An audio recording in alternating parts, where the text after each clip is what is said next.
ध्यायेत सर्वविघ्नोपशान्तये जन्माद्यस्य यतोऽन्वयादितरतश्चार्थेष्वभिघ्नस्वराट् तेने ब्रह्म हृदाय आदिकवये मुह्यन्ति यं सूरयः तेजो वारि मृदां यथा विनिमयो यत्र सर्गो मृषा धाम्ना स्वेन सदा निरस्त कुहकं सत्यं परं धीमहि येन प्रादुरभावि भूमिवलये व्यस्तारे गोसन्ततिः प्राबोधे श्रुतिपङ्कजं करुणया प्रकाशितत्वं परम् ध्वान्तं ध्वंसमनायि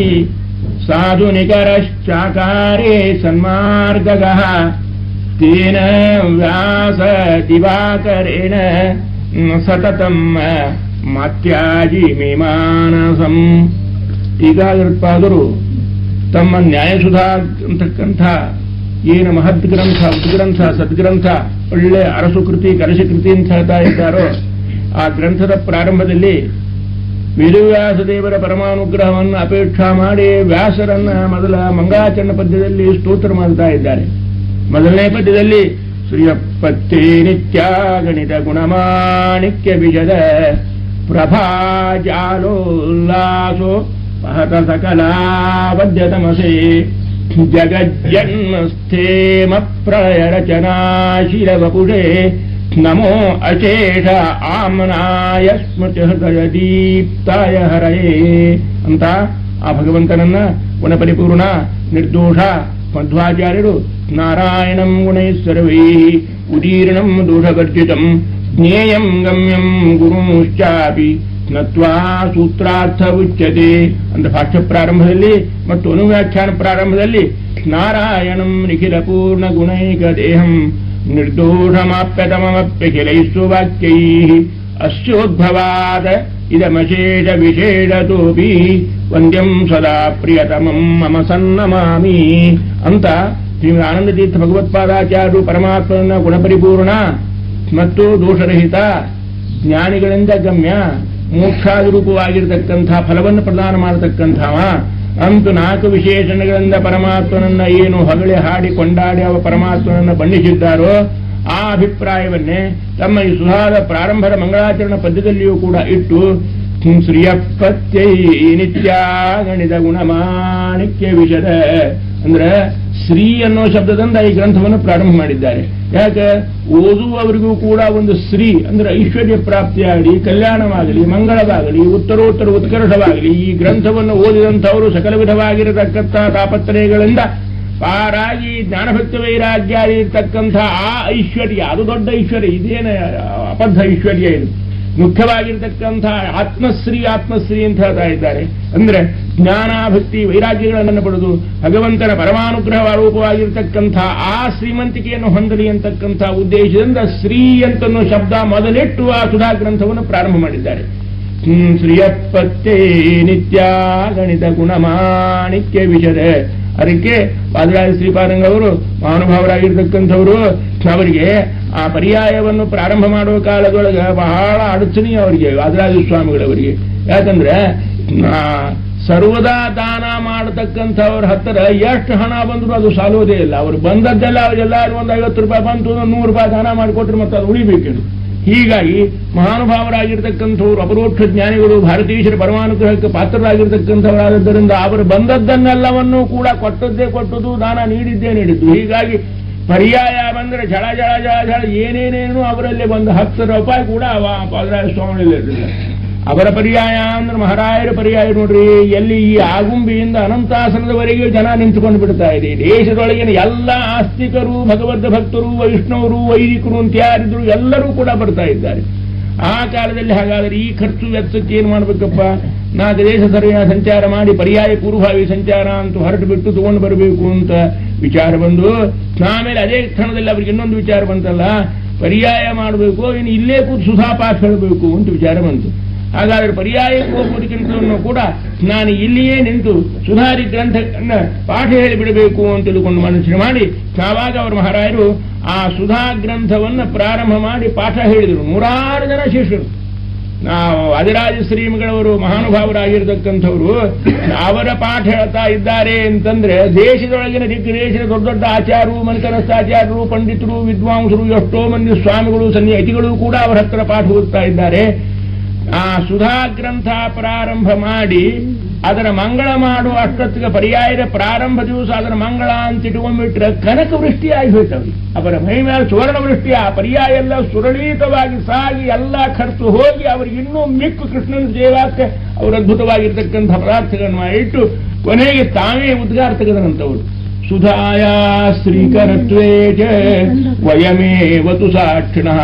ಈ ಸುಧಾ ಗ್ರಂಥ ಶ್ರೀಕರ, ಐಶ್ವರ್ಯಪ್ರದ, ಆನಂದಪ್ರದ, ಮೋಕ್ಷಪ್ರದ ಅನ್ನೋ ವಿಷಯದೊಳಗೆ ಯಾರಿಗಾದ್ರೂ ಸಂಶಯ ಬಂದ್ರೆ ನಾನು ನೋಡಿಬಿಡ್ರಪ್ಪ, ನಾನೇ ಸಾಕ್ಷಿ ಅದಕ್ಕೆ. ಸುಧಾ ಗ್ರಂಥ ಶ್ರೀಕರ, ಶ್ರೀಕರ ಅಂದ್ರೇನೋ ಐಶ್ವರ್ಯಪ್ರದ, ನಮಗೆ ಬೇಕಾಗಿರ್ತಕ್ಕಂಥ ಮೋಕ್ಷರೂಪ ಐಶ್ವರ್ಯನೇ ಕೊಡ್ತದಂತ ಈ ಐಶ್ವರ್ಯ ಅದರಿಂದ ಬರೋದೇನು ಆಶ್ಚರ್ಯ ಅಂತ ತಿಳ್ಕೊಂಡು ಹೇಳ್ತಾ ಇದ್ದಾರೆ. ಆದ್ದರಿಂದ ಯಾಕೆ ಮೊದಲು ಶ್ರೀಕಾರ, ಕೊನೆಗೆ ಶ್ರೀಕಾರ. ಆದವಂತೆ ಶ್ರೀ ಶಬ್ದ ಘಟಿತತ್ವೇನೆ ಸುಧಾಯಾ ಶ್ರೀಕರತ್ವ ವಾದರಾಜ ಸ್ವಾಮಿ ಸದೃಶ ಮಹಾನುಭಾವರ ಅಪರೋಕ್ಷ ಜ್ಞಾನಿಗಳ ಸಾಕ್ಷಿ ಸಿದ್ಧವಾಗಿದ್ದರಿಂದ ಆ ಗ್ರಂಥವಾದ್ದು ಪರಮ ಮಂಗಳಕರವಾಗಿರತಕ್ಕಂಥ ಗ್ರಂಥ ಅಂತ ತಿಳಿದುಕೊಂಡು ಅದಕ್ಕೆ ಶ್ರೀಯಪ್ಪತ್ತೇ ನಿತ್ಯಾಗಣಿತ ಗುಣಮಾಣಿಕ್ಯ ವಿಶದ ಪ್ರಭಾಜಾಲೋಲ್ಲಾಸೋ ಪಹತ ಸಕಲಾವದ್ಯತಮಸೇ ಜಗಜ್ಜನ್ಮಸ್ಥೇಮ ಪ್ರಳಯ ರಚನಾಶೀಲ ವಪುಷೇ ನಮೋ ಅಶೇಷ ಆಮ್ನಾಯ ಸ್ಮೃತಿ ಹೃದಯ ದೀಪ್ತಾಯ ಹರಯೇ ಅಂತ ಆ ಭಗವಂತನನ್ನ ಶ್ರೀಮದ್ ಆನಂದ ತೀರ್ಥ ಭಗವತ್ಪಾದಾಚಾರ್ಯ ಅನುವ್ಯಾಖ್ಯಾನದ ಮೊದಲನೇ ಶ್ಲೋಕದಲ್ಲಿ ಪ್ರತಿಪಾದಿತವಾಗಿರತಕ್ಕಂಥ ಅರ್ಥವನ್ನೆಲ್ಲ ವಿಷದ ಪ್ರತಿಪತ್ತಿ ಅನುಕೂಲವಾದ ವ್ಯಾಪಾರದಿಂದ ಇದರಲ್ಲಿ ವಾಂಗ್ಮಯ ವಿಸ್ತಾರದಲ್ಲಿ ಅದನ್ನೆಲ್ಲ ಬಿತ್ತರಿಸಿ ಹೇಳಿ ಆಮೇಲೆ ಮುಖ್ಯ ವೇದವ್ಯಾಸದೇವರ ಪ್ರಸಾದ ಬೇಕಲ್ರಪ್ಪ. ಭಗವಾನ್ ಬಾದರಾಯಣರು ಅವರ ಅನುಗ್ರಹ ಇಲ್ಲಿ ಹೋದ್ರೆ ಅವರ ಗ್ರಂಥಗಳಿಗೆ ಇದನ್ನೆಲ್ಲ ಟೀಕಾ ಟಿಪ್ಪಣಿ ವ್ಯಾಖ್ಯಾನ ಅಂತ ಅನ್ನೋದೆಲ್ಲ ನಾನು ಬರೀತಾ ಇರೋದು. ಅಂದಮೇಲೆ ಶ್ರೀ ಭಗವಾನ್ ವೇದವ್ಯಾಸ ಬಾದರಾಯಣರು 564 ಏನು ಆ ಸೂತ್ರಗಳನ್ನ ನಿರ್ಮಾಣ ಮಾಡಿದ್ದಾರೆ. ಆ ಸೂತ್ರದ ಮೇಲೆ ವೇದಾಂತ ಪ್ರಪಂಚ ಅನ್ನೋದೆಲ್ಲ ವಿಸ್ತಾರವಾಗಿ ಇಷ್ಟೇನು ಭವ್ಯವಾಗಿರ್ತಕ್ಕಂಥ ಒಂದು ವೇದಾಂತದ ಮಂದಿರ ಕಟ್ಟಡ ಇದೆ. ಅದರದೆಲ್ಲ ಭದ್ರ ಬುನಾದಿ ಯಾವುದಪ್ಪ ಅಂದ್ರೆ ಬಾದರಾಯಣರ 564 ಸೂತ್ರಗಳು ಅಂತಂತ ಇದ್ದಾರೆ. ಸಣ್ಣ ಸಣ್ಣ ಸಣ್ಣ ಸಣ್ಣ ಸೂತ್ರಗಳು. ಓಂ ಅಥಾತೋ ಬ್ರಹ್ಮ ಜಿಜ್ಞಾಸಾ ಓಂ ಮೂಸತಿಷ್ಟೆ. ಈ ಅಥಾತೋ ಬ್ರಹ್ಮ ಜಿಜ್ಞಾಸಾ ಅನ್ನುವ ಸೂತ್ರದ ಮೇಲೆ ಒಂದು 10,000 ಪತ್ರ ಇವತ್ತು ವಾಂಗ್ಮಯ ನಿರ್ಮಾಣ ಆಗಿದೆ. ಅಥಾತೋ ಬ್ರಹ್ಮ ಜಿಜ್ಞಾಸಾ. ಎರಡನೇದ್ದು ಓಂ ಓಂ ಜನ್ಮಾದ್ಯ ಸಹಿತಃ ಓಂ ಓಂ ಓಂ ಅಥಾತೋ ಬ್ರಹ್ಮ ಜಿಜ್ಞಾಸಾ ಓಂ ಓಂ ಓಂ ಜನ್ಮಾದ್ಯ ಸೇತಃ ಓಂ ಓಂ ಓಂ ಶಾಸ್ತ್ರಯೋನಿತ್ವಾತ್ ಓಂ. ಇಷ್ಟೇ. ಓಂ ಓಂ ಶಾಸ್ತ್ರಯೋನಿತ್ವಾತ್ ಓಂ ಓಂ ಓಂ ತತ್ವ ಸಮನ್ವಯಾತ್ ಓಂ ಓಂ ಓಂ ಇಚ್ಛತೆ ನಾ ಶಬ್ದಂ ಓಂ ಓಂ. ಇದನ್ನೇ ಈ ರೀತಿಯಾಗಿ ಒಂದೊಂದೊಂದೊಂದೊಂದೇ ಸೂತ್ರಗಳು ಅಂತಂತಾರೆ. ಇಂಥ 564 ಸೂತ್ರಗಳನ್ನು ಬಾದರಾಯಣರು ವೇದವ್ಯಾಸರು ರಚನಾ ಮಾಡಿದ್ದಾರೆ. ವೇದವ್ಯಾಸ ದೇವರ ರಚನಾ ಮಾಡಿರತಕ್ಕಂಥ ಇಂಥ ಸೂತ್ರಗಳಿಗೆ ಎಲ್ಲ ಆಚಾರ್ಯರು ಭಾಷ್ಯ ಬರೆದಾರೆ. ಅಂದ್ರೆ ನಮ್ಮ ವೇದಾಂತ ಶಾಸ್ತ್ರದ ಹಿಸ್ಟ್ರಿ ಸ್ವಲ್ಪ ಸಂಕ್ಷೇಪವಾಗಿ ಹೇಳ್ತೀನಿ. ಯಾಕಂದ್ರೆ ಪ್ರತಿಯೊಬ್ಬ ಮಾಧ್ವನಿಗೂ ಏನಪ್ಪ ಬರೇ ಬರೆದಾಡ್ತೀರಿ, ಸುಧಾಂತಿರಿ, ಚಂದ್ರಿಕಾಂತಿರಿ, ನ್ಯಾಯಮೂರ್ತಿ ಏನು ಅಂತ ಅನ್ನೋದ್ರ ಸ್ವಲ್ಪ ಸ್ಥೂಲಮಾನದೊಳಗಡೆ ಅದರದ್ದು ಸಾಮಾನ್ಯ ಕಲ್ಪನಾ ಇರಲಿ ಅಂತ ಅನ್ನೋ ದೃಷ್ಟಿಯಿಂದ ವೇದಾಂತ ಅನ್ನೋದು ಪ್ರಾರಂಭ ಆದದ್ದು ಮೊಟ್ಟ ಮೊದಲು ವೇದವ್ಯಾಸ ದೇವರಿಂದ ಪ್ರಾರಂಭ. ವೇದವ್ಯಾಸರು ಅಂದ್ರೆ ಯಾರು ಅಂದ್ರೆ ಅವರೊಬ್ಬ ಋಷಿ, ಅವೊಬ್ಬ ಮುನಿ, ಅವೊಬ್ಬ ಬುದ್ಧಿವಂತ ಶಾಣ್ಯ ಮನುಷ್ಯ ಅಂತ ತಿಳ್ಕೊಂಡು ನಿಮ್ಮ ಸರ್ಟಿಫಿಕೇಟು ನಮ್ಮ ಸರ್ಟಿಫಿಕೇಟು ಅವ್ರಿಗೆ ಬೇಕಾಗಿಲ್ಲ.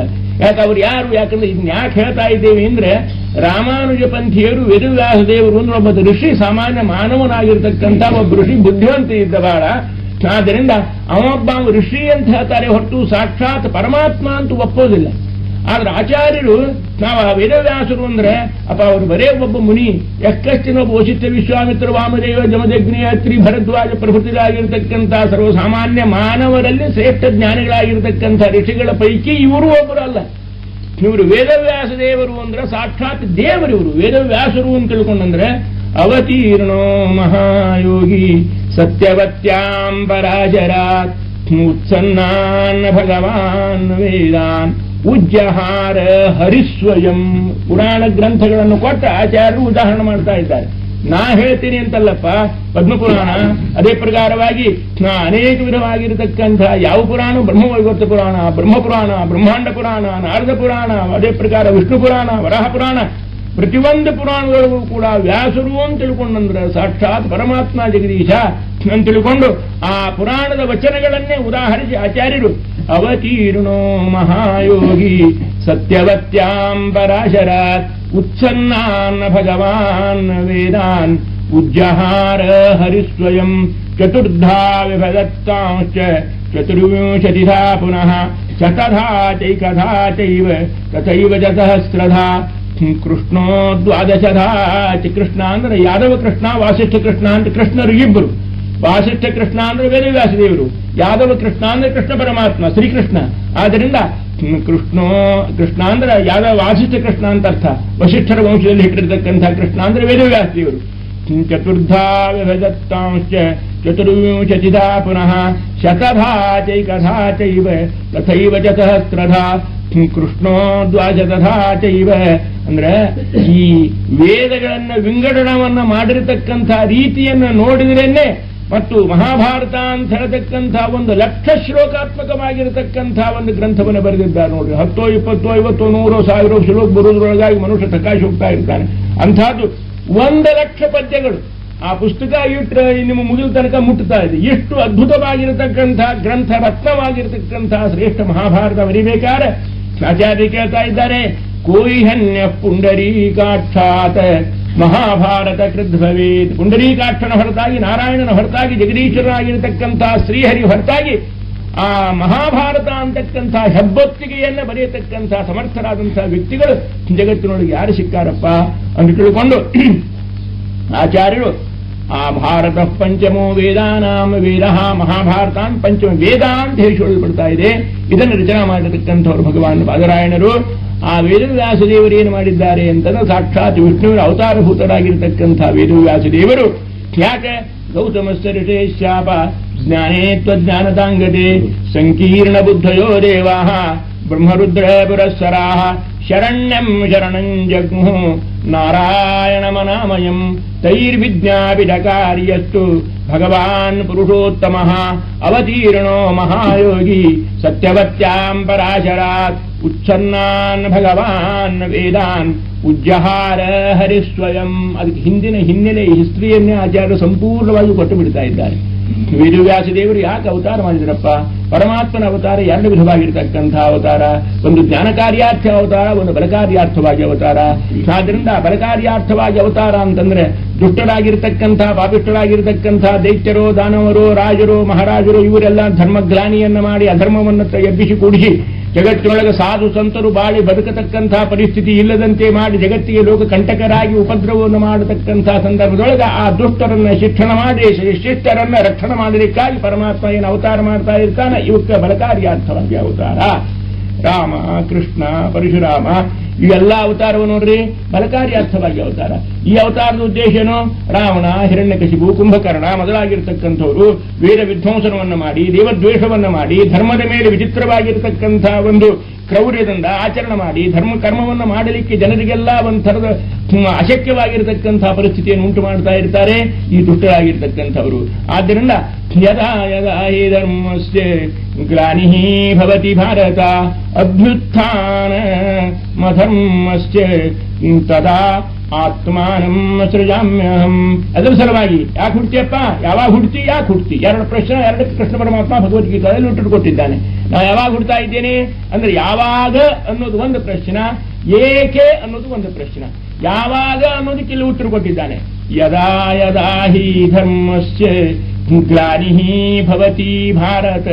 ಹೇ ಭಾರತ, ಯದಾ ಯದಾ ಯಾವಾಗ ಯಾವಾಗ ಧರ್ಮಕ್ಕೆ ಮತ್ತು ನಮ್ಮ ಸಂಸ್ಕೃತಿಗೆ ನಮ್ಮ ಸಜ್ಜನರು ನಡೆಸತಕ್ಕಂಥ ಸಂಪ್ರದಾಯಕ್ಕೆ ಚ್ಯುತಿ ಬರ್ತಾದೆ, ಅದಕ್ಕೆ ಬಾಧಕ ಬರ್ತಾದೆ, ಅಧರ್ಮಕ್ಕೆ ಅಭ್ಯುತ್ಥಾನ ಉಚ್ಛಯ ಆಗ್ತಾದೆ. ಯದಾ ಯದಾ ಹಿ ಧರ್ಮಸ್ಯ ಗ್ಲಾನಿಃ ಭವತಿ. ಗ್ಲಾನಿ ಅಂದ್ರು ಒಂದೇ, ಹಾನಿ ಅಂದ್ರು ಒಂದೇ, ನಾಶ ಅಂದ್ರು ಒಂದೇ. ಯದಾ ಯದಾ ಹಿ ಧರ್ಮಸ್ಯ ಯಾವ ಯಾವ ಧರ್ಮಕ್ಕೆ ಗ್ಲಾನಿ ಆಗ್ತದೋ, ಹಾನಿ ಆಗ್ತದೋ, ಹ್ರಾಸ ಆಗ್ತದೋ, ನಾಶ ಆಗ್ತದೋ ಆ ವ್ಯಾಳ್ಯದೊಳಗೆ ಮತ್ತು ಅಭ್ಯುತ್ಥಾನಂ ಅಧರ್ಮಸ್ಯ ಆವಾಗ ನಾನು ಹುಡ್ತೀನಿ. ಎದರ ಕಾಲ ಹುಡ್ತಾ ಇದ್ದೇನೆ? ಇನ್ನು ಕಾರಣ ಏಕೆ ಹುಟ್ಟುತ್ತಿ, ಯಾವಾಗ ಹುಡ್ತಿ, ಯಾವಾಗ ಅನ್ನೋದಕ್ಕೆ ಧರ್ಮಗ್ಲಾನಿಯಾಗಿ ನರಸಿಂಹದೇವರನ್ನ ಎಲ್ಲ ದೇವಾಧಿದೇವತೆಗಳು ಹಿರಣ್ಯಕಶಿಪುವಿನ ಉಪದ್ರವದಿಂದ ಬೇಸತ್ತು ಆ ಪರಮಾತ್ಮನಿಗೆ ಮೊರೆ ಇಟ್ಟಾಗ ಬ್ರಹ್ಮಾದಿ ದೇವತೆಗಳು ಹೋಗಿ ಆ ಪರಮಾತ್ಮನ ಪ್ರಾರ್ಥನಾ ಮಾಡಿಕೊಂಡಾಗ ಸ್ವಾಮಿ ಯಾವಾಗ ಬರ್ತಿ ಅಂತ ಕೇಳಿದ್ರೆ ಪರಮಾತ್ಮ ಏನು ಉತ್ತರ ಕೊಟ್ಟ?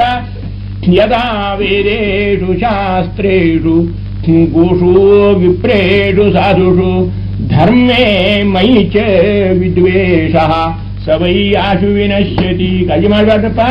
ಯದಾ ವೇದೇಶು ಶಾಸ್ತ್ರ, ವೇದ ಶಾಸ್ತ್ರ ಬ್ರಾಹ್ಮರು ಧರ್ಮ ಇದರ ಮೇಲೆ ಗಂಡಾಂತರ ಗದ ಎತ್ತಿ ಜನರೆಲ್ಲರೂ ಕೂಡ ಇವರನ್ನು ಉಪದ್ರವ ಪಡಿಸಿದರು ಅಂತಂದ್ರೆ ನನ್ನ ಅವತಾರ ಆತು ಅಂತ ತಿಳ್ಕೊಡಿ ಅಂತ ಇದ್ದಾನೆ.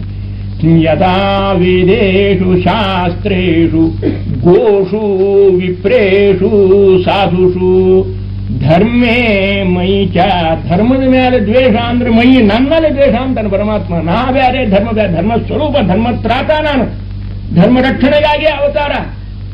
ಸರ್ವಾವಸ್ಥ ಸಕೃತ್ ಪ್ರಪನ್ನ ಜನತಾ ಸಂರಕ್ಷಣೈಕೌರತಿ ಧರ್ಮೋ ವಿಗ್ರಹವಾನ್ ಅಧರ್ಮ ವಿರತಿಂ ಧನ್ವೀ ಸ ತನ್ವೀತನಃ. ರಾಮದೇವರು ಸಾಕ್ಷಾತ್ ಮೂರ್ತಿಮಂತ ಧರ್ಮ ಅಂತ. ಧರ್ಮ ವಾಲ್ಮೀಕಿ ಋಷಿ ಹೇಳ್ತಾ ಇದ್ದಾನೆ, ಆ ಸನಾತನವಾಗಿರತಕ್ಕಂಥ ವೈದಿಕ ಧರ್ಮಕ್ಕೆ ಒಮ್ಮೆ ಇಚ್ಛಾ ಆತಂತ. ಏನಂತ? ನಾನು ಸ್ವಲ್ಪ ಮನುಷ್ಯರಂಗ ಮೈ ಕೂಡ್ಕೊಂಡು ಮನುಷ್ಯನ ದೇಹ ಧಾರಣ ಮಾಡಿ ಭೂಲೋಕಕ್ಕೆ ಹೋಗಬೇಕು ಅಂತ ಧರ್ಮಕ್ಕೆ ಇಚ್ಛಾ ಆತಂತ. ಆವಾಗ ಆ ಧರ್ಮನೇ ರಾಮರೂಪದಿಂದ ಬಂತು ಅಂತ ಹೇಳ್ತಾನೆ. ಅಂದ್ರೆ ಅಷ್ಟು ಧರ್ಮವನ್ನು ರಕ್ಷಣೆ ಮಾಡಲಿಕ್ಕಾಗಿ ಸ್ವಾಮಿ ಶ್ರೀಹರಿ ಅಂದ್ರೆ ಧರ್ಮದ ಒಂದು ಮೂರ್ತಿ ಇದ್ದಂಗೆ.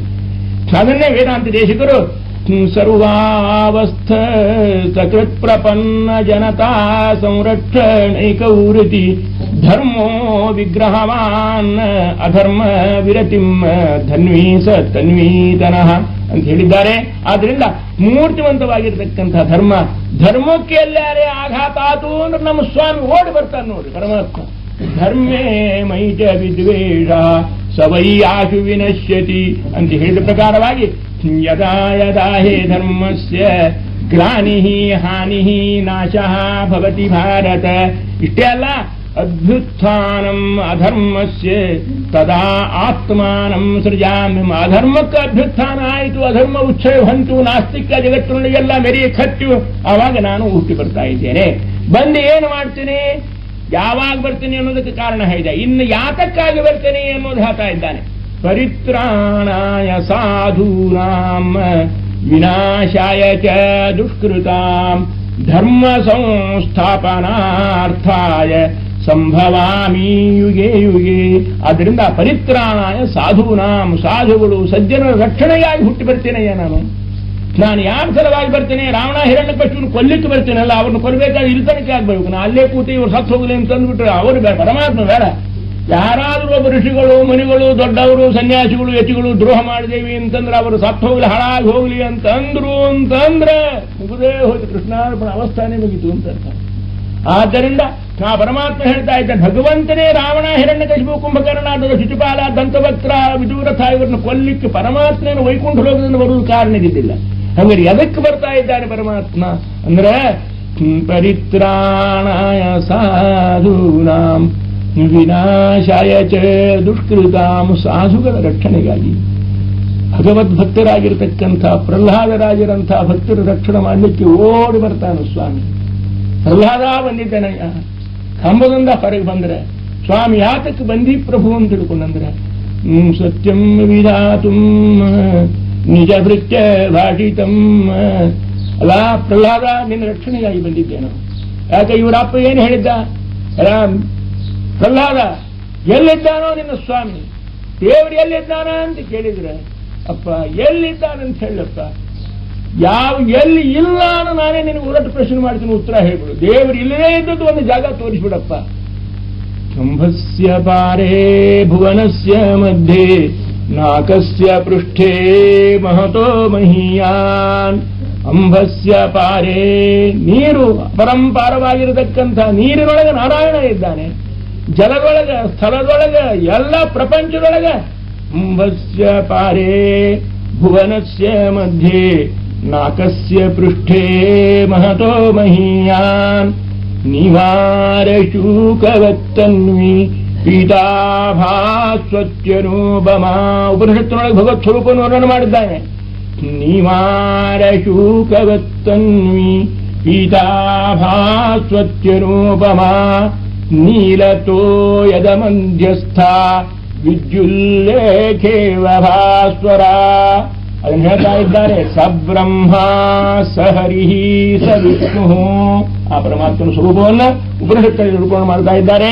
ಅಪ್ಪ ಆ ಸ್ವಾಮಿ ಎಲ್ಲಿದ್ದಾನೆ ಅಂದ್ರೆ ನಾ ಏನು ಉತ್ತರ ಹೇಳಿ ಅಂದ್ರೆ ಪ್ರಹ್ಲಾದರಾಜರು ಸರ್ವತ್ರ ವ್ಯಾಪ್ತನಾಗಿರತಕ್ಕಂಥ ಭಗವಂತವ. ಆದ್ದರಿಂದ ಎಳ್ಳು ಮೊನೆಯ ಮುಳ್ಳು ಕನೆಯ ಪೊಳ್ಳು ಬಿಡದೆ ಒಳಗೆ ಹೊರಗೆ ಎಲ್ಲ ಠಾವಿನಲ್ಲೂ ಲಕ್ಷ್ಮೀ ನಲ್ಲನಿದ್ದಾನೆ. ಲಕ್ಷ್ಮೀ ನಲ್ಲ ಎಲ್ಲಿದ್ದಾನೆ ಅಂದ್ರೆ ಮುಳ್ಳು ಮೊನೆಯ ಎಳ್ಳು ಕೊನೆಯ ಪೊಳ್ಳು ಬಿಡದೆ ಮುಳ್ಳಿನ ಮೊನೆಯ ಎಳ್ಳಿನ ಕೊನೆಯೊಳಗಿನ ಸಣ್ಣ ಪೊಳ್ಳ ಸಹಿತ ಬಿಡದಂಗ ಎಲ್ಲ ಠಾವಿನಲ್ಲೂ ಲಕ್ಷ್ಮೀ ನಲ್ಲನಿದ್ದಾನೆ. ಲಕ್ಷ್ಮೀ ನಲ್ಲ ಎಲ್ಲ ಠಾವಿನಲ್ಲೂ ಇದ್ದಾನಪ್ಪ. ಇಲ್ಲೇ ಅಂತ ಪರ್ಟಿಕ್ಯುಲರ್ ನಿರ್ದೇಶನ ಏನ್ ತೋರಿಸ್ಲಿ? ಸರ್ವತ್ರ ಇದ್ದಾನೆ. ತಲೆ ಹರಟಿ ಹೊಡೆಬೇಡ ಪ್ರಹ್ಲಾದ, ಬಹಳ ಮಾತಾಡ್ತಾ ಇದ್ದೀವಿ. ಆದ್ದರಿಂದ ಈಗ ಒಂದೇ ನಮಗೆ ಗಟ್ಟಿ ದೃಷ್ಟಾಂತ ಹೇಳೋದು. ಈಗ ಒಂದು ಕಂಬದ ನೋಡು, ಇಲ್ಲೇ ನಾನು ನೀನು ಇದ್ರ ಮೇಲೆ ಪ್ರಯೋಗ ಮಾಡಿಬಿಡೋಣ. ಈ ಕಂಬದಾಗ ನಿನ್ನ ಸ್ವಾಮಿ, ನಿನ್ನ ರಾಮ, ನಿನ್ನ ಕೃಷ್ಣ, ನಿನ್ನ ನರಸಿಂಹ ಅವ ಈ ಕಂಬದಾಗ ಇದ್ದಾನೋ ಇಲ್ಲ? ಎಲ್ಲ ಕಡೆ ಇದ್ದಾನೋ ಅಂತ ಹೇಳಿದ್ರೆ ಕಂಬದಾಗ ಇದೆ. ಹೆಚ್ಚಿನ ಪ್ರಶ್ನೆ ಏನು ಅನ್ನವ ಎಲ್ಲ ಪಲ್ಲ ನನಗೆ ಬೇಕಾಗಿಲ್ಲ. ಇಲ್ಲೇ ಇದನ್ನ ಹಿಡಿದಾನ, ಕಂಬ ಹಿಡಿದ ಈ ಕಂಬದಾಗಿದ್ದಾನೋ ಇಲ್ಲ? ಈಗ ಈ ಕಂಬ ಒದಿತೀನಿ, ಈಗ ಗುಡ್ತೀನಿ, ಇದನ್ನು ಒಡಿತೀನಿ, ಅದರೊಳಗೆ ಜಾರ ಕರ್ತಾ ನಿನ್ನ ದೇವರು ಇದ್ದಿದ್ದಿಲ್ಲ, ನಿನ್ನ ಶಿರಚ್ಛೇದ ಮಾಡ್ತೀನಿ. ಪ್ರಹ್ಲಾದರಾಜರಂತಾರೆ ಏನು ಈ ಹುಚ್ಚು ಮಾತಿಗೆ ಅರ್ಥವೇನು ಅಂತಾರೆ. ಬರೀ ಬಾಯೊಳಗೆ ಮುಖಮಸ್ಥಿತಿ ವಕ್ತವ್ಯ, ತಂದೀನಿನ ವಿರುದ್ಧ ಮಾತನಾಡಬಾರದು ಖರೆ. ಆದ್ರಿಂದ ಸರ್ವತ್ರ ಇದ್ದಾನಂದ್ರೆ ಅಣು ರೇಣು ತೃಣ ಕಾಷ್ಟ ಕುಡ್ಯ ಭಿತ್ತಿ ಚಿತ್ತ ಎಲ್ಲಾ ಕಡೆನೂ ನಮ್ಮ ಸ್ವಾಮಿ ಇರೋ ಕಾಲಕ್ಕೆ ಈ ಕಂಬದಾಗಿದ್ದಾನೆಲ್ಲೋ, ಆ ಕಂಬದಾಗಿದ್ದಾನೋ, ಈ ಕಲ್ಲಿನಾಗಿದ್ದಾನೆಲ್ಲೋ, ಆ ಕಲ್ಲಿನಾಗಿದ್ದಾನೆಲ್ಲೋ, ಏನು ಪ್ರಶ್ನೆ ಅಪ್ಪ? ಆದ್ರಿಂದ ಸರ್ವತ್ರ ನಮ್ಮ ಪ್ರಭು ಇರೋ ಕಾಲಕ್ಕೆ ಕಂಬದಾಗಿಲ್ಲ ಅಂದ್ರೆ ಏನರ್ಥ? ಸರ್ವತ್ರ ಹೇಗಾಗ್ತಾ ಇದೆ? ನನಗೆ ಬೇಕಾಗಿಲ್ಲ, ನಿನ್ನ ಎದುರಿಗೇನೆ ಈಗ ಹೊಡಿತೀನಿ, ಅಲ್ಲಿಲ್ಲ ನಿನ್ನ ತಲೆ ಕಡಿತೀನಿ. ಇಷ್ಟು ಹೇಳ ಕಂಬವನ್ನು ಒದ್ದಿದ್ದಾನೆ, ಮುಷ್ಟಿಯಿಂದ ಗುದ್ದಿದ್ದಾನೆ. ವಿರಾಕ್ಷಣವೇ ದೇವರು ಭಗವಂತ ಅವತಾರ ಮಾಡಬೇಕು. ಯಾಕ? ಪರಿತ್ರಾಣಾಯ ಸಾಧೂನ, ಸಜ್ಜನರ ರಕ್ಷಣೆ ಒಂದೇ ಒಂದು ವ್ಯಕ್ತಿ ಸಲುವಾಗಿ ಓಡಿ ಬಂದಿದ್ದಾನೆ ಭಗವಂತ ವೈಕುಂಠ ಲೋಕದಿಂದ. ಅದು ಕೂಡ ದೇವರ ಪರೀಕ್ಷಾ ಇದ್ದಂಗ. ಕಂಬರಿ ಒಳಗ ಪಳ್ಳೆ ಇಲ್ಲದು, ಗಟ್ಟಿ ಗಂಡು ಕಲ್ಲು ಒಳೆ ಪಿಂಡ ಒಳಗೆ ಇಂಥ ಸ್ವಾಗವಾನಿ ಕಟ್ಟಿಗಿತ್ತು ಅಥವಾ ಮತ್ಯಾವುದು ಕಟ್ಟಿಗಿತ್ತು, ಒಳಗೆ ಪಳ್ಳಿ ಇರ್ಲಾರ್ದಂಗ ಒಂದು ದೊಡ್ಡ ಬಿರುಸು ಒಳಗೆ ಸಂಪೂರ್ಣವಾಗಿ ಗಟ್ಟಿ ಗಟ್ಟಿ ಕೆಚ್ಚಿಗೆ ಹತ್ತಿರ್ತಕ್ಕಂಥ ಆ ಕಟ್ಟಿಗೆ ಕಂಬದ ಒಳಗೆ ದೇವರು ಬಂದು ಕೂತ್ಕೊಂಡ. ಹ್ಯಾಂಗ ಬಂದು ಕೂತ್ಕೊಂಡ ಅಂದ್ರೆ ಆ ಇನ್ನೊಬ್ಬ ಭೃತ್ಯ ಇದ್ದ, ಅವನ ಮಾತು ಒಂದು ಖರೆ ಮಾಡಬೇಕಾಯಿತು. ಬ್ರಹ್ಮದೇವರು ಒಂದು ವರ ಕೊಟ್ಟು ಕೂತಿದ್ದನಲ್ಲ ಆತನಿಗೆ. ಹಗಲು ಸಾಯಬಾರ್ದು, ರಾತ್ರಿ ಸಾಯಬಾರ್ದು, ಒಳಗೆ ಸಾಯಬಾರ್ದು, ಹೊರಗೆ ಸಾಯಬಾರ್ದು, ಹಸಿಯಿಂದ ಸಾಯಬಾರ್ದು, ಬಿಸಿಯಿಂದ ಸಾಯಬಾರ್ದು, ಏನು ವರಗಳದೊಂದು ಯಾದಿನೇ ಕೊಟ್ಟಿದ್ದ. ಎಲ್ಲದಕ್ಕೂ ತಥಾಸ್ತು ತಥಾಸ್ತು. ರಾಘವೇಂದ್ರ ಸ್ವಾಮಿ ಮಠದೊಳಗೆಲ್ಲ ಆದ್ಮೇಲೆ ಹಿಂದಾಡಿ ಪರಾಕ್ರಿಗಳನ್ನು ಹೇಳ್ತಾ ಇದ್ದ. ಸರ್ವೇಷಾಂ ಬ್ರಾಹ್ಮಣಾನಾಂ ಸೌಖ್ಯಂ ವಸ್ತು ಸೌಭಾಗ್ಯಂ ವಸ್ತು ಐಶ್ವರ್ಯಂ ವಸ್ತು ಅಂದಾಕ್ಷ ತಥಾಸ್ತು ತಥಾಸ್ತು ತಥಾಸ್ತು ನಿಂತವರು ಬ್ರಾಹ್ಮಣರು ಭಗವಂತನ ಆಶಾಸನವನ್ನು ಮಾಡಿಕೊಂಡು ಆ ಭಗವಂತನಿಗೆ ಪ್ರಾರ್ಥನೆಯನ್ನು ಮಾಡಿ ಬ್ರಾಹ್ಮಣರಿಗೆ ಹೇಳಿಬಿಟ್ರು ವಿಪ್ರವಾಕ್ಯೋ ಜನಾರ್ದನ ಅಂತ ಹಂಗೆ ಹೇಳ್ತಿರ್ತಾರೋ ಹಂಗೆ ನೀವು ಯಾದಿ ಓದ್ತಾ ಇದ್ದೋ ಹಿರಣ್ಯಕಶಿಪು. ಹಿಂಗ್ ಸಾಯಬಾರ್ದು, ಹಂಗ್ ಸಾಯಬಾರ್ದು, ಅದರಿಂದ ಸಾಯಬಾರ್ದು, ಇದರಿಂದ ಸಾಯಬಾರ್ದು, ಅಲ್ಲಿ ಸಾಯಬಾರ್ದು, ಇಲ್ಲಿ ಸಾಯಬಾರ್ದು, ಒಳಗೆ ಸಾಯಬಾರ್ದು, ಹೊರಗೆ ತಥಾಸ್ತು ತಥಾಸ್ತು ತಥಾಸ್ತು ಅಂದದ್ದಕ್ಕೆಲ್ಲ ತಥಾಸ್ತು ಅಂದ್ರು. ದೇವರಿಂದ ಅವನು ಒಬ್ಬ ನನ್ನ ಭಕ್ತ, ನನ್ನ ಭೃತ್ಯ, ನನ್ನ ಸೇವಕ, ನನ್ನ ಕಿಂಕರ, ಅವನ ಮಾತು ಖರೆ ಮಾಡಬೇಕು. ಈ ಪ್ರಹ್ಲಾದನ ಮಾತನ್ನ ಇವನೋ ಒಬ್ಬ ಭೃತ್ಯ, ಇವನ ಮಾತು ಖರೆ ಮಾಡಬೇಕು. ಇದರ ಸಲುವಾಗಿ ಸ್ತಂಭೆ ಸಭಾಯಾಮ್ ನಮೃಗನ್ನ ಮಾನುಷಂ ಅಂತ ತಿಳ್ಕೊಂಡು ದೇವರು ಇತ್ಲಾಗ ಹುಲಿಯಿಂದ ಪಶುವಿನಿಂದ ಸಾಯಬಾರ್ದು, ಪಕ್ಷಿಯಿಂದ ಸಾಯಬಾರ್ದು, ಮನುಷ್ಯರಿಂದ ಸಾಯಬಾರ್ದು ಅಂತಂದ. ಅದಕ್ಕೆ ನರಸಿಂಹಕಾರು ಅಂತ ತಿಳಿದುಕೊಳ್ತಾ ಇದ್ದಾನೆ. ಇತ್ಲ ಮನುಷ್ಯನೂ ಅಲ್ಲ, ಇತ್ಲ ಪಶುನೂ ಅಲ್ಲ, ಇತ್ಲ ಪಕ್ಷಿನೂ ಅಲ್ಲ, ಅರ್ಧ ಮನುಷ್ಯ ಅರ್ಧ ಇದು. ಒಳಗೆ ಸಾಯಬಾರ್ದು, ಹೊರಗೆ ಸಾಯಬಾರ್ದು ಅಂದ ಹೊಸ್ತನ ಮೇಲೆ ಬಂದು ಕೂತ್ಕೊಂಡಿರ್ತಾ ಇದ್ದಾನೆ. ಹಗಲು ಸಾಯಬಾರ್ದು, ರಾತ್ರಿ ಸಾಯಬಾರ್ದು ಅಂದ ಸಂಧ್ಯಾಕಾಲಗಳಲ್ಲಿ ನರಸಿಂಹ ದೇವರು ಪ್ರಾದುರ್ಭಾವವನ್ನು ಹೊಂದ್ತಾ ಇದ್ದಾರೆ. ಅಂದ್ರೆ ಭಕ್ತರ ಮಾತನ್ನ ಸತ್ಯವನ್ನಾಗಿ ಮಾಡಲಿಕ್ಕಾಗಿ ಸ್ವಾಮಿಯಾಗಿರ್ತಕ್ಕಂಥ ಅವತಾರವನ್ನು ಮಾಡ್ತಾ ಇದ್ದಾನೆ. ಅಂತೂ ಇದ್ರ ತಾತ್ಪರ್ಯ ಏನು ಅಂದ್ರೆ ಇದಕ್ಕೆ ಬಲಕಾರ್ಯ ಅಂತ ತಿಳ್ಕೊಂಡದ್ದು. ರಾವಣ, ಹಿರಣ್ಯಕಶಿಪು, ಕುಂಭಕರ್ಣ ಮೊದಲಾಗಿರ್ತಕ್ಕಂಥ ದುಷ್ಟರನ್ನ ಸಂಹಾರ ಮಾಡಲಿಕ್ಕಾಗಿ ಪರಮಾತ್ಮ ಏನು ಅವತಾರವನ್ನು ಎತ್ತುತ್ತಾನೋ ಅವಕ್ಕೆ ಬಲಕಾರ್ಯ.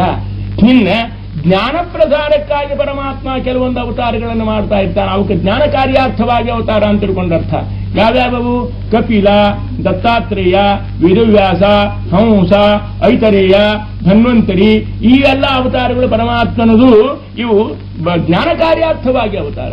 ಈ ಭಗವಂತನ ಕಪಿಲಾವತಾರ ಅಂದ್ರೆ ದೇವಹೂತಿಯನ್ನು ಕುರಿತು ಭಗವಂತ ಏನು ತತ್ವೋಪದೇಶವನ್ನು ಮಾಡಿದ್ದಾನೆ. ಆ ಹೆಣ್ಣು ಮಗಳು ಏನು ಧನ್ಯಳಾಗಿ ಹೋಗ್ತಾ ಇದ್ದಾರೆ. ಭಾಗವತದ ತೃತೀಯ ಸ್ಕಂಧದೊಳಗೆ ಆ ಪರಮಾತ್ಮ ಭಗವಂತ ತನ್ನ ತಾಯಿ ಬಂದು ಎದುರಿಗೆ ಕೂತ್ಕೊಂಡಿದ್ದಾರೆ. ಕಪಿಲ, ಅಪ್ಪ ನಿಮ್ಮ ತಂದೆ ಹೇಳಿದ್ದಾರೋ ನನ್ನ ಮಗನಾಗಿರತಕ್ಕಂಥ ಕಪಿಲ, ಆ ಕಪಿಲ ಮಗ ಅಂತ ತಿಳ್ಕೋಬೇಡ, ಅವ ಪರಮಜ್ಞಾನಿಯಾಗಿರ್ತಕ್ಕಂಥ ಪರಮಾತ್ಮ ಅಂತ ತಿಳ್ಕೊ ನಾನು ತಿಳ್ಕೊಂಡು ಹೇಳಿದ್ದಾರಪ್ಪ ನಿನ್ನ ತಂದೆ. ಆದ್ದರಿಂದ ಕಪಿಲ ನನಗೆ ವೇದಾಂತ ಉಪದೇಶ ಮಾಡು ಮಗು ಅಂತ ಹೇಳಿದಾಗ ಎಷ್ಟು ಆನಂದ ಆಗಬೇಡ್ರಿ ನಮ್ಮ ಸ್ವಾಮಿಗೆ. ಅಮ್ಮ, ಹೆಣ್ಣು ಮಕ್ಕಳಿಗೆ ಹಂಗಾರೆ ಅಷ್ಟು ಜ್ಞಾನ ಇರುವುದಿಲ್ಲ ಅಂತ ಯಾರ್ಯಾರು ಅಂತ ಇದ್ರು. ನಮ್ಮ ಅವ್ವನ ನೋಡಿಬಿಟ್ರೆ, ನಮ್ಮ ತಾಯಿನ ನೋಡಿಬಿಟ್ರೆ ಸ್ತ್ರೀಯರು ಕೂಡ ಎಷ್ಟು ಬುದ್ಧಿವಂತರಾಗಬಲ್ಲರು ಅಂತ ತಿಳ್ಕೊಂಡು ನಮಗೆ ಬಹಳ ಆನಂದ ಆಗ್ತಾ ಇದಾವ. ನಿನಗೆ ಏನ್ ಹೇಳಲಿ ಅಂತ ತಿಳ್ಕೊಂಡು ಕೇಳಿದ. ಕಾಗಿಗುಬ್ಬಿ ಕಥೆ ಹೇಳಂತ ಹೇಳಿಲ್ಲ. ಅವಾಗ ಆ ತಾಯಿ ಪ್ರಶ್ನೆ ಮಾಡಿದ್ದಾಳೆ. ಆ ತಾಯಿ ಮಾಡಿದ ಪ್ರಶ್ನೆ ಕೇಳಿದ್ರೆ ದೇವ ಭಗವಂತನಿಗೆ ಪರಮಾನಂದ ಭರಿತಾ ಇದ್ದಾಳೆ. ಬಲ ಅಡ್ಡಿ ಇಲ್ಲಮ್ಮ, ನಿಮಿತ್ತಕ್ಕಾದ್ರೆ ನಿನ್ನ ಅವ್ವ ಅಂತ ಮಾಡಿಕೊಂಡಿದ್ದಕ್ಕೆ ಅಸದಿಂದ್ರಿಯ ತರ್ಪಣಾತ್ ನಿರ್ವಿಣ್ಣ ನಿತರಾಂ ಕೃಷ್ಣ ಅಸದಿಂದ್ರಿಯ ತರ್ಪಣಾತ್. ಅಪ್ಪ, ಅನೇಕ ಜನ್ಮಾಂತರಗಳಲ್ಲಿ ಈ ಇಂದ್ರಿಯಗಳನ್ನ ತರ್ಪಣ ಮಾಡಿ ಮಾಡಿ ಮಾಡಿ ಮಾಡಿ ಕೃಷ್ಣ ಸೋತಿನೋ ನಾನು. ಕಣ್ಣಿಗೆ ತರ್ಪಣ ಮಾಡಬೇಕು. ಇಂದ್ರಿಯಗಳ ದಾಸರಾಗಿವೆ ನೋಡ್ರಿ ನಾವು. ಕಣ್ಣಿನ ದಾಸರಾಗೇವಿ, ಕಿವಿ ದಾಸರಾಗೇವಿ, ಮೂಗಿನ ದಾಸರಾಗೇವಿ, ನಾಲಿಗೆ ದಾಸರಾಗೇವಿ. ಎಷ್ಟು ದಾಸರಿ ಸ್ವಾತಂತ್ರ್ಯ ಸಿಕ್ಕದ ಖರೆ ನಮ್ಮ 30 ವರ್ಷದ ಹಿಂದೆ. ಬರಂತೂ ಇದು ಪಾರತಂತ್ರ್ಯ ಅನ್ನೋದು ಜನ್ಮಾಂತರದ ಪಾರತಂತ್ರ್ಯ. ಈ ಸ್ವಾತಂತ್ರ್ಯ ಸಿಗ್ಲಿಕ್ಕೆ ಶಕ್ಕಿನೇ ಇಲ್ಲ, ಸಿಗಬೇಕಂತ ಅಪೇಕ್ಷಾನೂ ಮಾಡಬಾರದು. ಆದ್ರೆ ಇದನ್ನು ಮಾತ್ರ ಹೇಳ್ತಾ ಇದ್ದಾಳೆ. ನಿರ್ವಿಣ್ಣ ನಿತರಾಂ ಭೂಮನ್ ಅಸದಿಂದ್ರಿಯ ತರ್ಪಣಾತ್ ಕೃಷ್ಣ. ಈ ಅಸದಾದಂತಹ ಇಂದ್ರಿಯಗಳು ಕಣ್ಣೇನ್ ಹೇಳ್ತದ ಅದನ್ನ ಕೇಳಬೇಕಲ್ಲ ನಾವು. ನಾನೇನ್ ಹೇಳ್ತದ ಅದನ್ನು ಕೇಳಬೇಕು. ಎಷ್ಟು ಮಂದಿ ಗುಲಾಮಗಿರಿಯಪ್ಪ ನಮಗ. ಜಿಹ್ವೈಕತೋಚ್ಯುತ ವಿಕರ್ಷತಿ ಮಾವಿದೃಪ್ತ ಶಿಷ್ಣೋನ್ಯದ ಸ್ವಗುದಿರಂ ಶ್ರವಣಂಗುರಶ್ಚದ ಶಿಷ್ಣೋನ್ಯತಃ ಜಿಹ್ವೈಕತೋಚ್ಯುತ ವಿಕರ್ಷತಿ ಮಾವಿದೃಪ್ತ. ನಾಳೆಗೆ ಹೇಳ್ತಾ ಇದೆ, ಇವತ್ತು ಬಾಸುಂದೆ ಮಾಡಲೇಬೇಕು, ನಾಳೆ ಖೀರ್ ಮಾಡಲೇಬೇಕು, ಪದವಿ ಫೇಣೆ ಆಗೇಬೇಕು, ಶಾವಿಗೆ ಫೇಣೆ ಆಗೇಬೇಕು. ನಾಳೆ ಹೇಳ್ದಂಗೆ ಕೇಳಬೇಕಲ್ಲ, ಅದರ ದಾಸರಾಗಬೇಕು ನಾವು. ಕಣ್ಣು ಹೇಳ್ತಾ ಇದ್ದಾರೆ, ಹೋಗುವ 4 ರೂಪಾಯಿ ಬಿಡಿ, 10 ರೂಪಾಯಿ ಬಿಡಿ, ಶನಿವಾರಕ್ಕೆ ಹೋಗಿ ನೆನಪಾಗ ಕಡಿಗೆ ಬ್ಲ್ಯಾಕ್ ಮಾರ್ಕೆಟ್ ತಗೊಂಡರೆ ಅದು ಹೇಳ್ದಂಗೆ ಅದಕ್ಕೂ ದಾಸರೇ ನಾವು. ಓಡಿದರೆ ಇವರು ಕೂಡ 4 8 ತಾಸು ಕ್ಯೂದಾಗಿ ನಿಂತು ಬಿಸಿರೊಳಗೆ ಏನಪ್ಪಾ ಅಂದ್ರೆ ಕೋಡ್ಕೊಂಡು ತಗೋಬೇಕು. ಕಣ್ಣಿನ ದಾಸರು. ಕಿವಿ ಹೇಳ್ತಾ ಇದೆ, ಎಲ್ಲ ಅವ್ರದ್ದೆಲ್ಲ ಮಾಡ್ತೀನಿ, ನಂದ್ಯಾಕೆ ತರಿಸು, ರೇಡಿಯೋ ತರಿಸು, ಫೋನ್ ತರಿಸು, ಟ್ರಾನ್ಸಿಸ್ಟರ್ ತರಿಸು, ಬಂಗ್ಲ ಹಾಕೊಂಡು ಊರೂರು ಓಣಾಡು ತಿರುಗಾಡು ಅಂದ್ರೆ ಕಿವಿಗೂ ದಾಸರು ನಾವು. ಕಿವಿಗೆ ದಾಸರು, ಕಣ್ಣಿಗೆ ದಾಸರು, ಮೂಗಿಗೆ ದಾಸರು. ಸುಗಂಧ ಪರಿಮಳ ತಗೊಂಡ್ಬರ್ಬೇಕು. ಎಷ್ಟು 20 ರೂಪಾಯಿ ಬೀಳ, 50 ರೂಪಾಯಿ ಬೀಳ, ಘಮ ಘಮ ಘಮ ಎಣ್ಣೆ ಹಚ್ಚಿ ಅಂಗೈಗಷ್ಟು, ಮುಂಗೈಗಷ್ಟು, ತಲೆಗಷ್ಟು, ಮೀಸಿಗಷ್ಟು, ಮೂಗಿಗಷ್ಟು, ಕಣ್ಣಿಗಷ್ಟು ಹಚ್ಚಿಕೊಂಡು ಘಮ ವಾಸನೆ ಯಾವಾಗಲೂ ಇರಬೇಕು. ಮೂಗಿನ ದಾಸರು. ಇದನ್ನು ಭಾಗವತಾಚಾರ್ಯರು ಎಷ್ಟು ಸ್ವಾರಸ್ಯವಾಗಿ ಹೇಳಿದ್ದಾರೆ. ಜಿಹ್ವೈಕತೋಚ್ಯುತ ವಿಕರ್ಷತಿ ಮಾವಿದೃಪ್ತ. ಅದಕ್ಕೆ ಘ್ರಾಣೋನ್ಯದ ಸ್ವಗುದುರಂ ಶ್ರವಣಂಗುರಶ್ಚಿದ ಶಿಷ್ಣೋನ್ಯತಃ. ಹೆಂಗಾಗೈತೆ ನಮ್ಮ ಪರಿಸ್ಥಿತಿ? ಭುವಸ್ಸ ಪತ್ನ್ಯ ಇವ ಗೇಹ ಪತಿಂಬಲುನಂತಿ. ಸಾರೋದ್ಧಾರಕಾರರು ಆಚಾರ್ಯ ನಿರೂಪಣೆ ಮಾಡ್ತಾ ಇದ್ದಾರೆ. ಮಾಧುನವರು ಸ್ವಾಮಿಗಳು, ಅಪ್ಪ ನಮ್ಮ ಪರಿಸ್ಥಿತಿ ಹಂಗಾಗ್ಯದಂದ್ರೆ ಭುವಸ್ಸ ಪತ್ನ್ಯ ಇವ ಗೇಹ ಪತಿಂಬಲುನ. ಒಬ್ಬ ಮನುಷ್ಯ ಅನೇಕ ಜನ ಹೆಂಡಂದ್ರನ್ನು ಮಾಡಿಕೊಂಡ ಅಂದ್ರೆ ಅವನ ಗತಿ ಏನಾಗಬೇಕು? ಆ ಪರಿಸ್ಥಿತಿ ಬಂದು ಹೋಗಿಬಿಡ್ತಾ ಇದೆ. ಆದ್ದರಿಂದ ಆಕೆ ಊಟಕ್ಕೆ ಹಾಕ್ತಾಳ ಅಂತ ಇಕ್ಕಿ ಬಿಟ್ಬಿಡ್ತಾಳ, ಇಕ್ಕಿ ಹಾಕ ಅಂತ ಅಕ್ಕಿ ಬಿಡ್ತಾಳ. ಪಾಪ ಮನೆಯಾಗ ಸಮರ್ಥ ಸಾಮಾನ್ಯ ಇದ್ರು ಕೂಡ ಇದು ಉಪವಾಸ ಬೀಳಬೇಕು. ಬಹಳ ಹೆಂಡಂದ್ರ ಮಾಡ್ಕೊಂಡು ಗಂಡಂದ್ರ ಹಣೆಬಾರ ಈಗಿನ ಕಾಲದ ಮಂದಿಗೆ ಅನುಭವ ಬರೋದಿಲ್ಲ, ಯಾಕಂದ್ರೆ ಕಾಯ್ದೆ ಆಗಿದೆ. ಆದ್ರೆ ಮೊದಲಿನ ಕಾಲದವರಿಗೆ ಅದರ ಅನುಭವ ಮೇಲೆ ಮೇಲೆ ಬರ್ತಾ ಇತ್ತೋ ಏನೋ. ಅದಕ್ಕೆ ಹೇಳ್ತಾ ಇದ್ದಾರೆ ಹರಿದಾಸರ ಕಥೆ ಒಳಗೆ ಹೇಳ್ತಾ ಇದ್ದಾರಲ್ಲ, ಆಕೆಯನ್ನು ಹಂಚಿಕೊಂಡಿದ್ರಂತೆ. ಗಂಡನ ಕಾಲನ್ನ ಈ ಕಾಲ ನೀವತ್ತು ತಾಯಿರು ಸಂವಹನ ಮಾಡಬೇಕು, ಆ ಕಾಲ ಆ ಸಂವಹನ ಮಾಡಬೇಕು ಅಂತ ಇಬ್ರು ಹಂಚಿಕೊಂಡಿದ್ರು. ಏನೋ ಪಾಪಿಗೆ ಎಡಗಾಲು ಸಂವಹನ ಮಾಡೋ ಕಾಲಕ್ಕೆ ಬಲಗಾಲು ಒಂಚೂರು ಕೈತಾ ಇತ್ತು. ಬ್ರಹ್ಮಾಂಡ ಸಿಟ್ಟು ಬಂತಕಿಗೆ. ಯಾಕೆ ಹೇಳಿದ್ರು, ಆ ಕಾಲ ಆ ಮನುಷ್ಯ ಸ್ವಲ್ಪ ಇತ್ತಿತ್ತು, ಈ ಕಾಲಿನ ಮೇಲೆ ಇತ್ತ, ಏನೋ ಪಾಪ ಹೆಚ್ಚು ಕಡಿಮೆ ಆಯಿತು, ಇತ್ತಾಗಿಟ್ಟ. ಅವಳು ಅಲ್ಲೇ ಕೂತ್ಕೊಂಡಿದ್ಲು, ಕೈಯೊಳಗೆ ಒಂದು ಚಲೋ ಕಟ್ಟಿಗೆ ತಗೊಂಡ್ಲು. ನಿನ್ನ ಕಾಲ ನನ್ನ ಕಾಲ ಮೇಲೆ ಯಾಕೆ ಬಂತು ಅಂದ್ಲು, ಅವನ ಕಾಲು ಮುರಿದೇ ಬಿಟ್ಟೆ. ಈಕೆ ಅಂದ್ಲು, ಆ ಕಾಲು ಬಿಡ್ತಾ ನಿನ್ನ ಕಾಲು ಬಿಡ್ತೇನೆ ಅಂದ್ಲು. ಈಗ ಅದು ಇಂತ ಮುರಿದೊಟ್ಟು ಇವನ ಕಾಲೇ ಇಲ್ಲ ಎರಡೂ.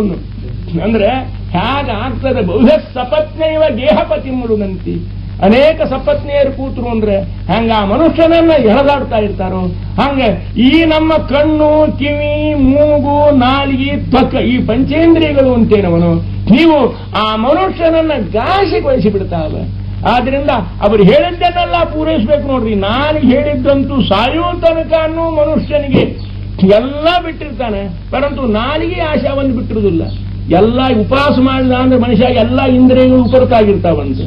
ಆದರೆ ಈ ಉಪವಾಸ ಮಾಡಿದ್ರೆ ನಾಲಿಗೆ ಇಂದ್ರಿಯ ಮತ್ತಷ್ಟು ಚುರುಕಾಗ್ತದೆ. 2 ಏಕಾದಶಿ ಬಂತು ಅಂದ್ರೆ ದ್ವಾದಶಿ ದಿವಸ ಏನ್ ಅಡಿಗೆ ಮಾಡ್ತೀವಿ, 9 ತಾಸಿನ ಕಡೆ ಏನು ಉಪಹಾರ ಮಾಡ್ತೀವಿ. ಇದನ್ನು ಮಾತಾಡ್ಕೋತಾನೆ ಎಷ್ಟೋ ಅವ್ರಿಗೆ ಸ್ವಲ್ಪ ನೆಮ್ಮದಿ ಬರ್ತಾ ಇರ್ತದೆ. ಬೆಳತನಕ ಏಕಾದಶಿ, ರಾತ್ರಿ ಅಡಿಗೆ ಮನೆ ಬಂದು ಕೂಡುದು, ನಾಳಿನ ಪಲ್ಯ ಏನು, ಕಾಳು ಚಟ್ನಿ ಯಾವುದು, ಕೋಸಂಬರಿ ಯಾವುದು, ಮಧ್ಯಾಹ್ನ ಇಡ್ಲಿಯೋ ದ್ವಾಶು ಅದರದ್ದೇನು, ಇದನ್ನ ಬಾಯಿಲೆ ಅಂದ್ರೆ ಎಷ್ಟು ಅರ್ಧ ಊಟ ಮಾಡಿ ಹಂಗಾಗ್ತಾ ಇತ್ತು. ಯಾಕಂದ್ರೆ ಅದನ್ನು ಭಾಗವತ್ಕಾರ ಹೇಳ್ಯಾರ ನೋಡಿ.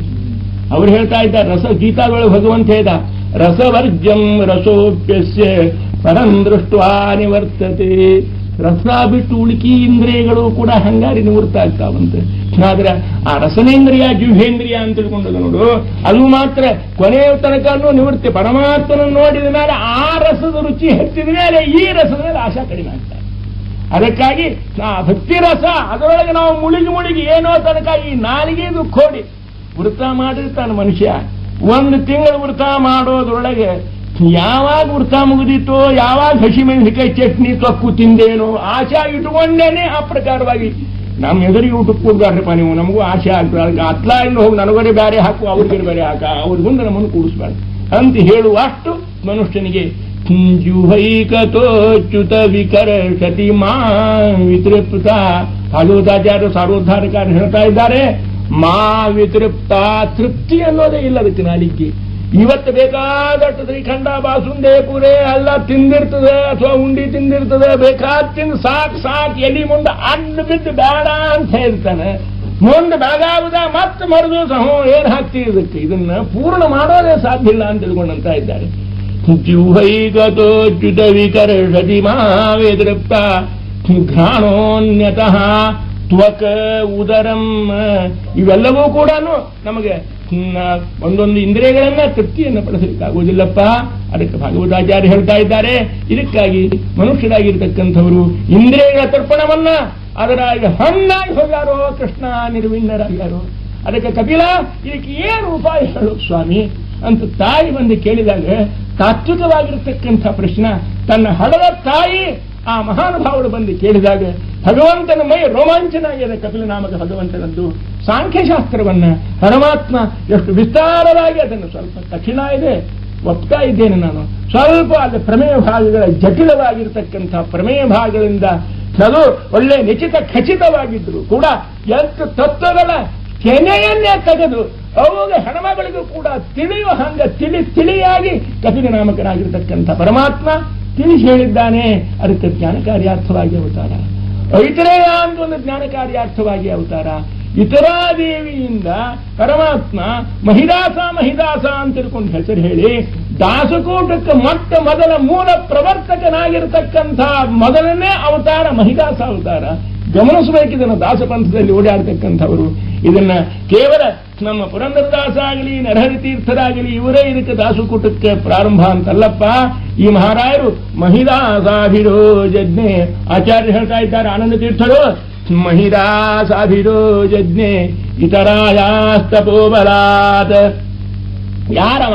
ಸಾಕ್ಷಾತ್ ಭಗವಾನ್ ವಿಷ್ಣು ಯಸ್ತಂತ್ರಂ ವೈಷ್ಣವಂ ವ್ಯಧಾತ್. ಯಾಕೆ ಈ ಮಾತೆಲ್ಲ ನಾನು ಸ್ವಲ್ಪ ಒತ್ತಕ್ಕೆ ಹೇಳಬೇಕಾಗಿದೆ ಅಂತಂದ್ರೆ, ಆ ಐತರೇಯ ಅಂತ ನಾವು ಒಬ್ಬ ಶೂದ್ರ, ಆದ್ರಿಂದ ದಾಸಿ ಮಗ, ಅವಳ ತಾಯಿ ಇತರ ಅಂತ ತಿಳ್ಕೊಂಡು ಒಬ್ಬಾಕಿ ದಾಸಿ ಇದ್ಲು, ಇತರ ಅಂದ್ರೆ ಬ್ರಾಹ್ಮಣೇತರ ಅಂತ ತಿಳ್ಕೊಂಡ ಅರ್ಥ. ಶೂದ್ರಸ್ತಿ ಅವಳ ಹೊಟ್ಟೆಯಿಂದ ಹುಟ್ಟಿದ್ದರಿಂದ ಐತರೇಯ ಅಂತ ತಿಳ್ಕೊಂಡಕ್ಕಂಥ ಒಬ್ಬ ಶೂದ್ರ ಹುಡುಗ ಬುದ್ಧಿವಂತಾದ ಋಷಿಯಾದ ಅಂತ ಹೀಗೆಲ್ಲ ಈಗಿನವರು ಅಪಾರ್ಥವನ್ನು ಮಾಡ್ತಾ ಇದ್ದಾರೆ. ಆಚಾರ್ಯರ ವಾಕ್ಯ ಅದಕ್ಕೂ ಉದಾಹರಣವನ್ನು ಮಾಡಿ ತಾನು ಹೇಳ್ತಾ ಇದ್ದೇನೆ.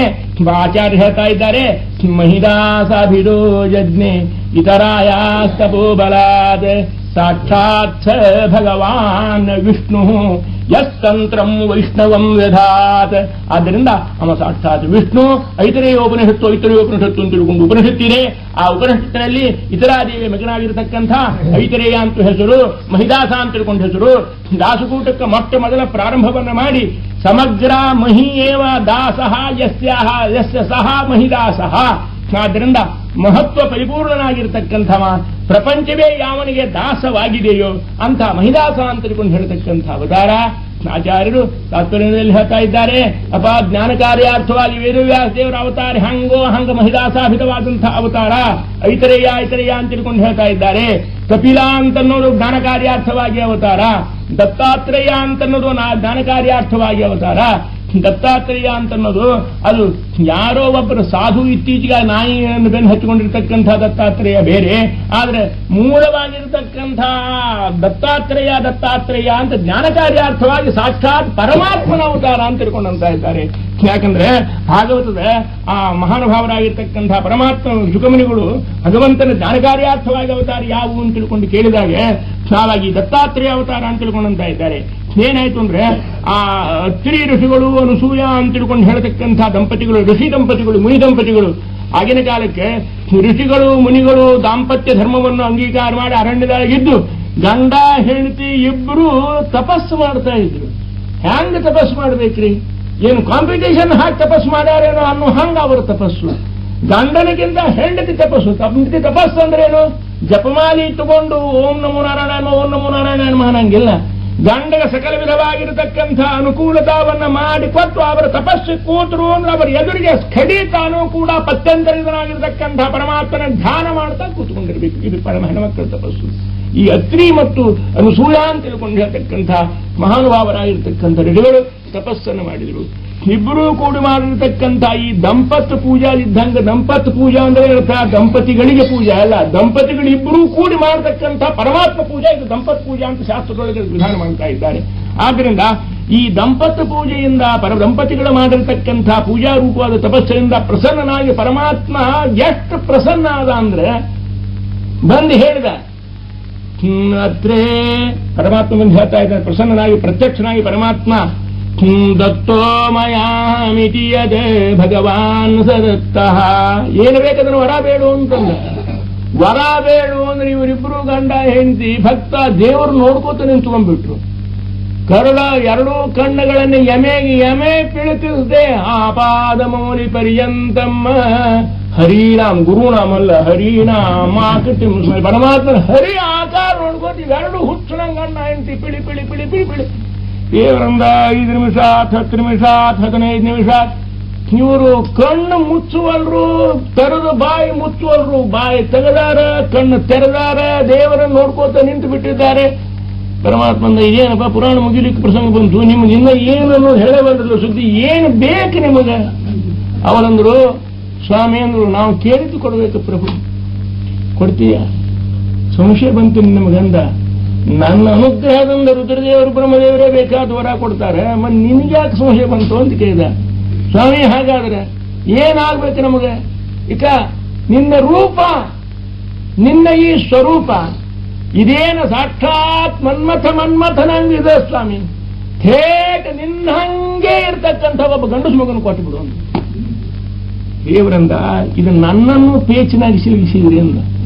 ಯಾಕಂದ್ರೆ ನನ್ನ ಹಂಗಿರೋ ಸಾಮಾನ್ಯ ಜಗತ್ತಿನಾಗಿಲ್ವ. ಶಾಸ್ತ್ರ ಹೇಳುವುದೇನಪ್ಪ, ನಹರೇ ಪರಮೋ ನಹರೇ ಸದೃಜ ಪರಮಸ್ವತು ಸರ್ವಜಿದಾತ್ಮಗಣ ಯದಿ ನಾಮ ಪರೋ ನ ಭವೇತ್ ಹರೇ ಕಥಮಸ್ಯವಸೇ ಜಗದೇ ತದಭೂತ್ ಗುರುಹುಂ ಭಜ ಕರ್ಮಣಿ ಜನ್ಯತಂ ಹರಿಪಾದವಿದಂ ರಧಿಯಾ ಸತತಂ ಕುರುಭುಂ ಕಚ ಕರ್ಮ ನಿಜಂ ನಿಯತಂ ಹರಿಪಾದವಿದಂ. ನಮ್ಮ ಬಾಳನ್ನ ಬದುಕನ್ನ ತಿದ್ದಿ ತೀಡಿ ಮುದ್ದಾಗಿ ಶುದ್ಧವಾಗಿ ಸಿದ್ಧವಾಗಿ ಸಮೃದ್ಧವಾಗಿ ಮಾಡಲಿಕ್ಕೆ ನಮ್ಮ ಆಚಾರ್ಯರು ಕಾಶಿ ವಹಿಸಿದಷ್ಟು ಪ್ರಪಂಚದೊಳಗೆ ಯಾವ ಆಚಾರ್ಯರು ವಹಿಸಿಲ್ರಿ.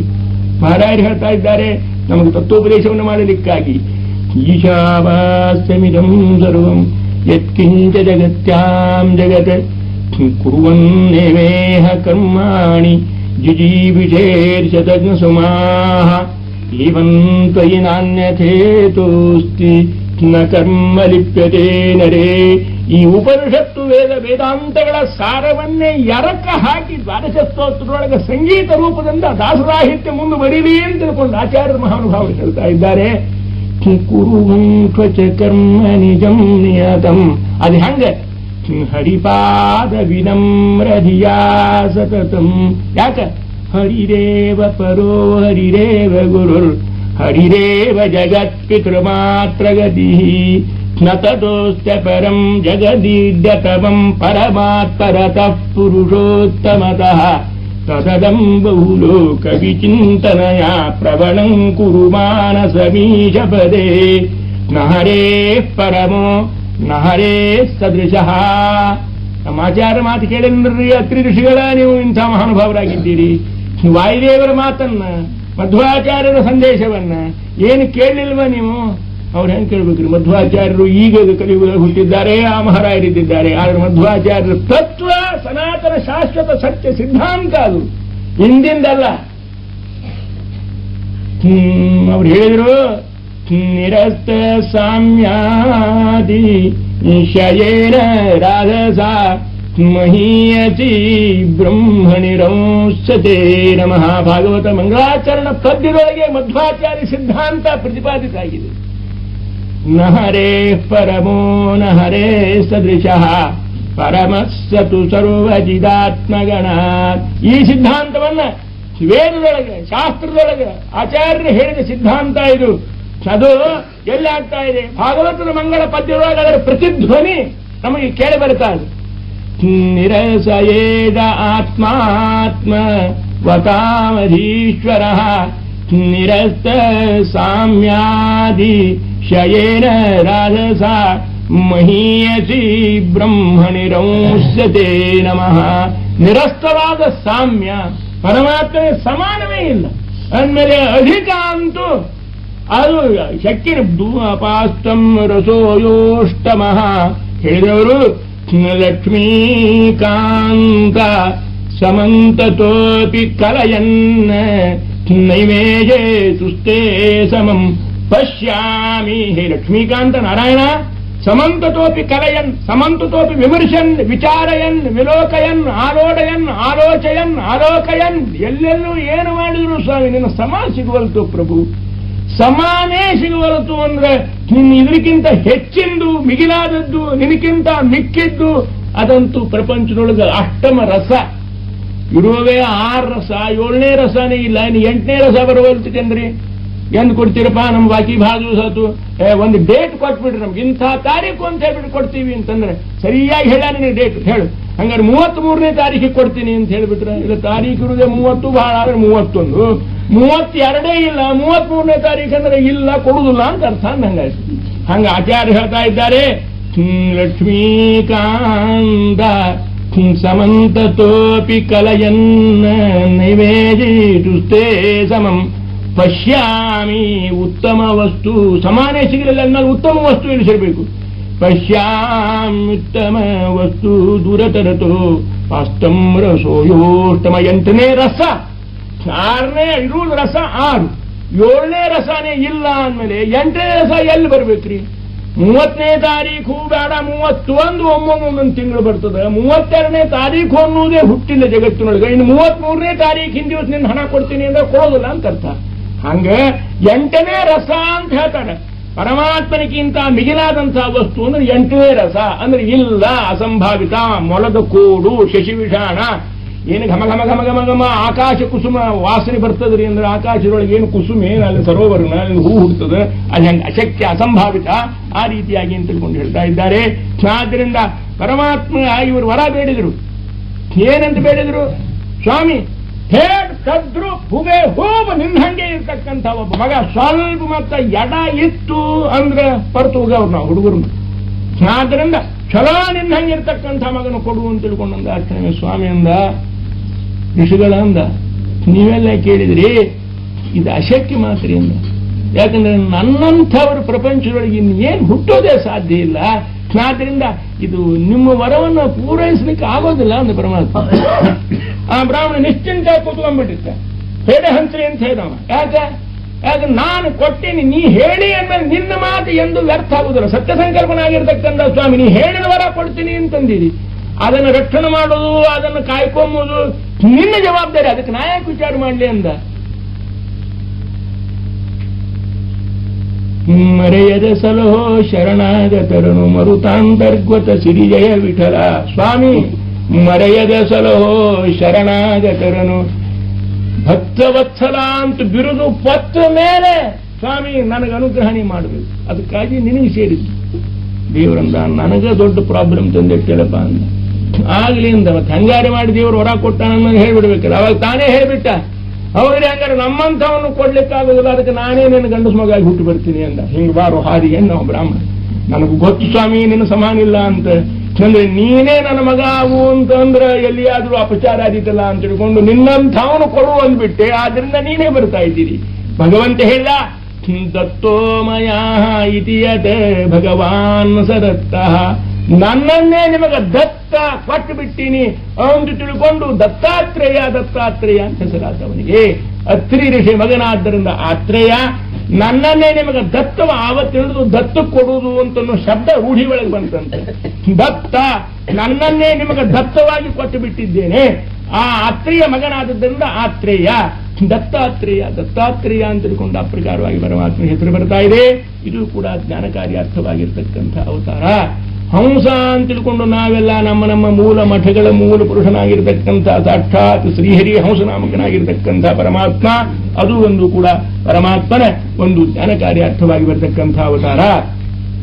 ಧನ್ವಂತರಿ ಅವತಾರ ಪರಮಾತ್ಮನ ಜ್ಞಾನಕಾರಿ ಅರ್ಥವಾಗಿ ವೇದೊಳಗೆ ಆಯುರ್ವೇದವನ್ನು ಪ್ರಚಾರ ಮಾಡಲಿಕ್ಕಾಗಿ ಪರಮಾತ್ಮ ಧನ್ವಂತರಿ ಅಂದ. ಧಾನ್ವಂತರೋ ಮಹಾಮಂತ್ರ. ಆಚಾರ್ಯ ಹೇಳ್ತಾ ಇದ್ದ ಸರ್ವಾರ್ಥಪ್ರದಾಯಕವಾಗಿರ್ತಕ್ಕಂಥ ಧನ್ವಂತರಿ ಮಂತ್ರ. ಧನ್ವಂತರಿ ಮಂತ್ರ ಜಪ ಮಾಡಿದ್ರೆ ಎಂಥ ರೋಗಗಳಿದ್ರೂ ಕೂಡ ಸಂಪೂರ್ಣ ನಿರ್ಮೂಲಾಗಿ ಅವು ಇರುತ್ತೋ ಇಲ್ಲೋ ಪತ್ತ ಸಹಿತ ಹೋಗ್ಬಿಡ್ತಾವಂತ ಧನ್ವಂತರಿ ಮಹಾಮಂತ್ರ. ಅದರೊಳಗೆ ಡಾಕ್ಟರ್ಗಳಿಗಂತೂ ಧನ್ವಂತರಿ ಮಹಾಮಂತ್ರ ಜಪವನ್ನು ಮಾಡಿದ್ರೆ ಅವರ ಹಸ್ತಗುಣ ಅಂದ್ರೆ ನೋಡ್ರಿ, ಅವರ ಹೆಸರ ಉಚ್ಚಾರ ಮಾಡಿಬಿಟ್ರೆ ರೋಗಗಳು ಹೋಗಿಬಿಡ್ತಾ ಇದ್ದಾರೆ. ಅದಕ್ಕೆ ಆ ಧನ್ವಂತರಿ ಮಹಾಮಂತ್ರ ಅಂತನ್ನೋದು ಪರಮ ತಾರಕವಾಗಿರ್ತಕ್ಕಂಥ ಮಂತ್ರ. ಆ ಧನ್ವಂತರಿ ರೂಪ ಅಂತನ್ನೋದು ಪರಮಾತ್ಮನ ಜ್ಞಾನಕಾರ್ಯಾರ್ಥವಾಗಿ ಅವತಾರ ಅಂತ ಹೇಳ್ತಾ ಇದ್ದಾರೆ. ಹೀಗೆ ಈ ಪರಮಾತ್ಮನ ಏನು ಜ್ಞಾನಕಾರ್ಯಾರ್ಥವಾಗಿ ಅವತಾರಗಳದ್ದು ಒಂದು ಯಾದಿಯನ್ನು ಶ್ರೀಮದ್ ಆನಂದತೀರ್ಥ ಭಗವತ್ಪಾದಾಚಾರ್ಯರು ತಾತ್ಪರ್ಯ ನಿರ್ಣಯದೊಳಗೆ ನಮಗೆ ನಿರೂಪಣೆ ಮಾಡಿಕೊಡ್ತಾ ಇದ್ದಾರೋ ಅದರೊಳಗೆ ಪ್ರಧಾನತಮವಾಗಿರ್ತಕ್ಕಂಥ ಶ್ರೇಷ್ಠವಾದ ಅವತಾರ ಅಂದ್ರೆ ವೇದವ್ಯಾಸ ಅವತಾರ ಅಂತ ತಿಳ್ಕೊಂಡಂತ ಇದ್ದಾರೆ. ಆದ್ದರಿಂದ ಆ ಜ್ಞಾನಕಾರ್ಯಾರ್ಥವಾಗಿ ಸೂತ್ರಗಳನ್ನು ಮಾಡಿ 1 ಲಕ್ಷ ಶ್ಲೋಕಾತ್ಮಕವಾಗಿರ್ತಕ್ಕಂಥ ಮಹಾಭಾರತವನ್ನು ಮಾಡಿ 18 ಪುರಾಣಗಳನ್ನು ಮಾಡಿ 18 ಉಪಪುರಾಣಗಳನ್ನು ಮಾಡಿ ಜಗತ್ತನ್ನು ತುಂಬಾ ಜ್ಞಾನಪ್ರಸಾರವನ್ನು ಮಾಡಿರತಕ್ಕಂಥ ಜ್ಞಾನಮೂರ್ತಿ ವೇದವ್ಯಾಸ ದೇವರು. ಅದನ್ನ ಆಚಾರ್ಯರು ವರ್ಣನೆ ಮಾಡ್ತಾ ಇದ್ದಾರೆ.